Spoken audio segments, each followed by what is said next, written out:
Katie Holmes looked like the girl next door. Smart, sweet, and quietly determined. She was raised in a strict Catholic home in Toledo, Ohio, the youngest of 5 siblings. Her life was built on rules, faith, and hard work. She was the kind of student every parent wanted. Polite, disciplined, and brilliant. She graduated from high school with a perfect GPA, and even scored an impressive 1310 on her SATs. Her father hoped she'd become a doctor. But Katie had something else in mind. Even as a teenager, her heart leaned toward acting. She took a chance, signed up for a local modeling school, and from there, everything changed. At just 14, Katie's natural talent stood out. She went to a modeling competition in New York City and came home with a talent agent. She didn't have connections, but what she did have was raw ability. That same year, she filmed an audition tape in her basement, with her mom reading the other lines. That homemade tape landed in the hands of director Ong Lee, who cast her in The Ice Storm. Katie hadn't even finished high school yet. That quiet performance showed something rare: honesty, subtlety, and presence. But her life changed completely when she landed the role of Joey Potter on Dawson's Creek. She couldn't make it to Los Angeles to audition because of a school play, so she sent another tape. Once again, her performance was so strong that the producers hired her without ever seeing her in person. Dawson's Creek launched in 1998, and from the first episode to the very last, Katie played Joey. Smart, strong, and emotionally complex. Her role wasn't just popular. It became iconic. Her romance with Pacey Witter became one of TV's most talked-about love stories, and fans couldn't get enough. Katie's fame skyrocketed. She was on magazine covers, nominated for Teen Choice Awards, and known as one of the brightest young stars of her time. But despite her rising fame, she stayed grounded. She used her academic skills to understand complicated scripts, and always kept a dictionary on set to help with tough words. It was clear that behind her success was a woman who took nothing for granted and worked hard for everything she had. Around the same time, Tom Cruise was already one of the most powerful names in Hollywood. But his path to success was anything but smooth. Born in Syracuse, New York, Tom's childhood was full of chaos. His family moved constantly. He went to 15 different schools by the time he was 14. His father was abusive, both physically and emotionally, and Tom later called him a merchant of chaos. When his mother finally left, she took her 4 children with her and started over. Tom was dyslexic and struggled in school, but he found confidence in sports, until a knee injury took him out. That's when he tried acting, and everything clicked. For a short time, Tom even thought about becoming a priest and joined a seminary. That didn't last long. He got caught sneaking liquor with a friend and was expelled. But when he played the role of Nathan Detroit in a school play, something sparked. He loved the audience's reaction, and he chased that feeling all the way to New York. At 18, he dropped out of school, moved to the city, and took jobs just to pay rent while going to auditions. Then came the breakthrough, Endless Love, Taps, and finally Top Gun. With Top Gun, he wasn't just a rising star. He became a global icon. By the mid-2000s, Tom Cruise wasn't just successful. He was untouchable. He was earning millions, starring in blockbuster after blockbuster, and known all over the world. But there was always a part of his life that raised eyebrows: his deep connection to Scientology. And that connection would later affect everything, including his marriage to Katie Holmes. Before Tom came into the picture, Katie had been engaged to actor Chris Klein. They were one of Hollywood's young power couples, both successful and very much in love. They got engaged in 2003, but in 2005, they ended things quietly. The breakup seemed amicable, but what surprised everyone was what happened next. Just weeks later, Katie was seen holding hands with Tom Cruise in Rome. The world couldn't believe it. And when people looked back, they remembered that Katie once said in a magazine interview that she dreamed of marrying Tom Cruise. It had been a childhood fantasy, and now it was real. The romance moved fast. Just a month after they went public, Tom appeared on The Oprah Winfrey Show. What happened next became one of the most talked-about TV moments in history.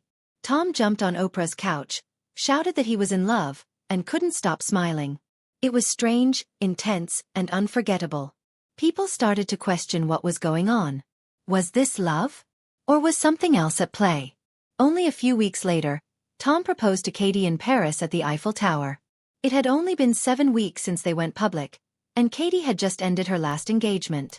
Now she was engaged again, this time to one of the most famous men on earth. She also revealed that she had converted to Scientology and had started taking courses with the church. Many people were surprised by how fast everything was moving, but the couple seemed happy, for now. In April 2006, exactly 1 year after their first public appearance, Katie gave birth to their daughter, Suri. They kept her out of the spotlight for months, and when they finally introduced her to the world on the cover of Vanity Fair, fans were fascinated. Tom explained that Suri meant red rose in Persian, a name he had chosen carefully. The photo shoot was glamorous, but behind the scenes, things were becoming more complicated. Tom's connection to Scientology had started years earlier, back when he married actress Mimi Rogers. She introduced him to the religion, and though their marriage ended, his connection to Scientology grew stronger. When he married Nicole Kidman, rumors spread that the church wasn't happy with her involvement. Years later, former Scientology insiders would claim that the church actually worked to break up Tom's marriages, especially if the wives weren't fully committed to Scientology. One of the biggest red flags came during a 2005 interview with Matt Lauer. Tom criticized actress Brooke Shields for using antidepressants and argued that psychiatry was a pseudoscience. The interview became tense, uncomfortable, and went viral. Tom's strong defense of Scientology's views shocked the public. Even years later, Brooke Shields would write in her memoir that Tom later apologized, though it wasn't exactly the most heartfelt apology. Tom's closeness to Scientology's leader, David Miscavige, was also a point of controversy. Miscavige was best man at both of Tom's weddings, to Nicole and to Katie. The two were said to be extremely close, with reports of them vacationing together, playing sports, and sharing extravagant meals. Some former Scientologists said Miscavige used Tom as a public figurehead, giving him special treatment and showing him off. Others believed the friendship wasn't real at all, with claims that Miscavige would make jokes about Tom behind his back. In 2008, a video leaked online showing Tom accepting a Scientology award and making wild claims about the church's power. He said that only Scientologists could truly help people in emergencies and that they were the true experts on mental health. The church tried to take the video down, but it only made things worse. People started to question what Scientology was really about and why Tom was so tied to it. As for Katie, the fairy tale was falling apart. What started as a whirlwind romance turned into something far more controlling. Behind the cameras, she was being watched, monitored, and, according to reports, isolated. Former insiders said she had to use burner phones to contact friends and even called Nicole Kidman in secret. Her life became tightly controlled, and she began to fade from the public eye. Years later, Katie would finally begin to open up about what she endured. She described the constant pressure, the feeling of being trapped, and the slow realization that she had to get out. In 2012, she shocked the world by filing for divorce, and doing so in a way that gave her full custody of Suri. She moved fast and quietly, catching both the media and Tom by surprise. The public saw it as a bold escape from a life that had become almost impossible to live. Katie's story is one of strength. She went from a young girl in Ohio to one of Hollywood's brightest stars. She got caught in something much bigger than herself, a high-profile marriage, constant media attention, and the shadow of a powerful organization. But in the end, she chose her own path, took control, and started over. Tom Cruise's legacy is more complicated. He's still one of the most bankable stars in the world. His films continue to break records, and his work ethic is legendary. But his personal life, his connection to Scientology, and the way his relationships ended have left people with a lot of questions. He remains a mystery. Fascinating, talented, and still controversial. The story of Katie Holmes and Tom Cruise is about fame, power, control, and freedom. It's about how even the most glamorous love story can have a dark side. And it's a reminder that behind the headlines, real people are facing real struggles.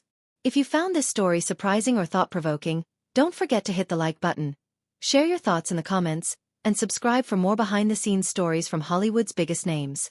There's always more than meets the eye.